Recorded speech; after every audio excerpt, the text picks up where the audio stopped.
welcome to the Rebecca Haydon Show, and welcome to today's episode, talking all about you don't have a sales problem, you have a leads problem. I'm going to be diving deep into this today. I have got 4 very juicy things that I want you to think about, maybe even implement. There are going to be some epic strategies and things to think about today.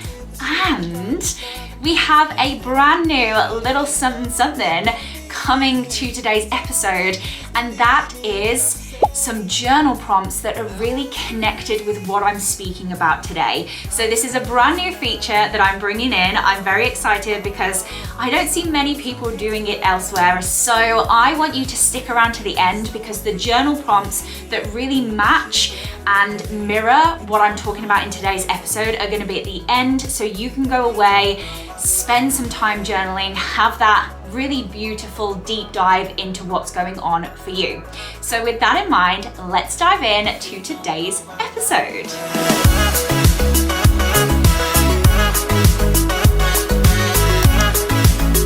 First thing I want to talk about today is what action are you taking to bring leads into your space.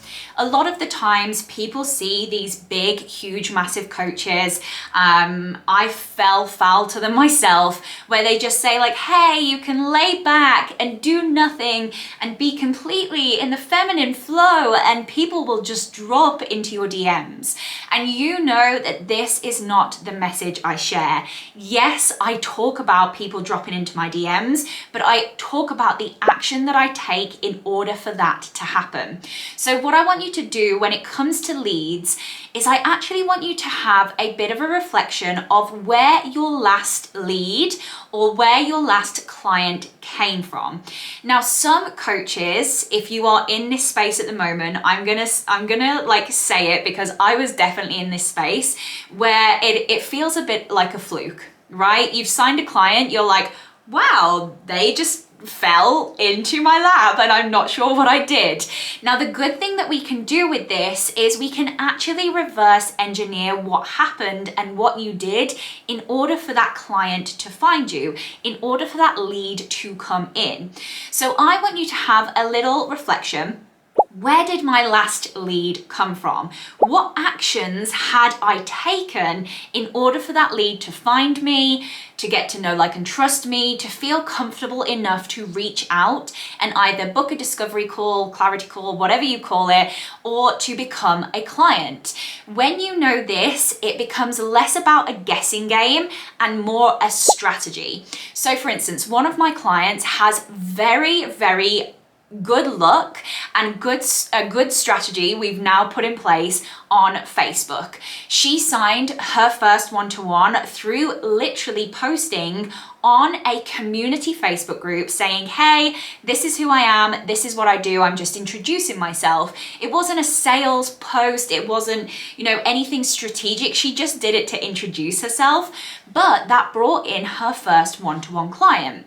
So she has been showing up on social media and doing all these things on Instagram and being on stories, etc., when we know that Facebook was where she got her last client. So, let's have a little look into there. We put a strategy together for Facebook groups, and I know Facebook groups are going out of fashion. It kind of feels like everyone I hate Facebook, but we know that it worked for her. So we put a strategy together of her being able to put posts onto Facebook groups, things that are really going to resonate with her ideal clients. Bish, bash, bosh. In came another 12-week one-to-one client. So really have a look at where your previous leads have come from, what really worked for you, and I want you to turn that up. Turn that goddamn strategy up, because that is what's going to really help you. Really kind of make sure that you know that, and even if it looks like working and writing out a workflow to suit that, please do.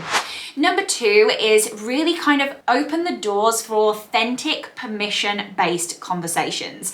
Now, I spoke about this in a recent episode where I said personal content can really start to influence and open the opportunities for ideal clients to speak to you. Whether that's using polls, using the swipe feature, stories are very good to get permission to then start a conversation with your ideal client. A lot of the times I will ask on my stories, are you feeling stuck with XYZ? Are you struggling with ABC? Really kind of picking up what they're going through. Now, if my ideal client votes on that poll, that is them giving me permission to start a really open, epic conversation with them. So we're less about the cold DMs in this place. We ain't doing any of that. We're more about creating that authentic permission base. You never want to trick someone to come into your DMs or trick them to send you a message. We're not here for that. We're here for that authentic permission-based conversation. So you can send those outward bound messages, but make sure there's been some sort of interaction, or you're interacting from a personal side rather than going in with the full hard sale. Number 3 is make sure that you are easy to book with. There is so many coaches, female entrepreneurs, business owners out there that it is so goddamn freaking hard to book a call with them. And I've had this experience too, a coach that I really wanted to work with. Do you think I could find how I book a call with her? And I was like, right, well, if that's how hard you want to make it, I ain't booking a call with you. We want to make it as simple, as easy, and as less clicks as possible for people, ideal clients, to book calls with us. So make sure you're going through the link in your bio, pretend that you are your ideal client, you want to book a call or you want to find more information about how easy are you making that for your ideal client. Really get crystal clear on that process and really make sure that you are checking it, making sure all the links are correct, everything flows easily and nicely, and it is the least amount of clicks possible. Just on an FYI on the booking link, please make sure that you are call to actioning the booking link as well. Don't just presume that people are going to fall onto your Instagram and book with you. Don't just assume that that's going to happen. Take the steps. I always say to my clients, you need to make sure you're doing your bit. What action are you taking in order to attract your ideal clients? And then you can open your palms and say, hey universe, you can do the rest, bring them to me. So make sure that you are talking about your services. I have done many episodes on this. Go back through and have a look on them. That will really help too. The last thing I want to talk about today is following up. There is so many times that I've had someone drop into my DMs, we've had a conversation, they really want to work with me, and then they fall off the face of the earth. Now that is okay. And what I want you to make sure is that you don't take that on as you, because ghosting is probably more about your insecurity than the client who is ghosting you. First of all, if they're ghosting you, they are not your client, so let them go, release, cut the cord. But second of all, people are really busy. So there might be a few clients out there who still really goddamn want to work with you. They're just busy, life's got in the way. And if you don't follow up, that is you not serving them. So make sure whether it's a tracker, whether you're writing them down on a piece of paper, whether it's just in your notes, you are following up with your ideal clients if they have expressed an interest. So to recap, number 1, what actions are you taking?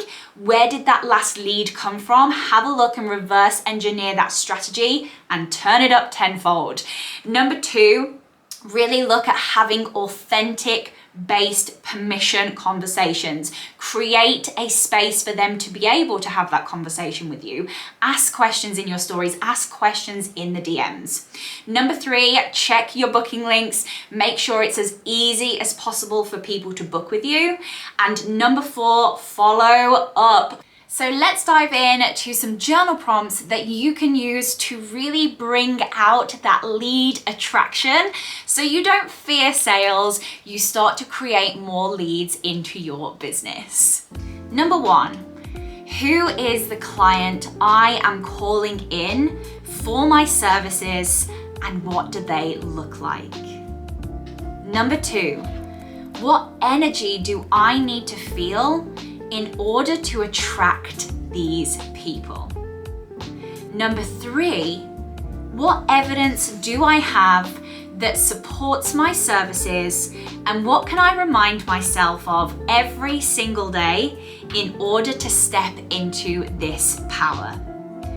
And number 4, how differently do I show up online when I believe that people are ready to invest? So take some time to go through the journal prompts and make sure you follow back through the steps that I've gone through today in today's episode to really enhance your lead attraction strategy. I'll see you on the next episode. Mwah.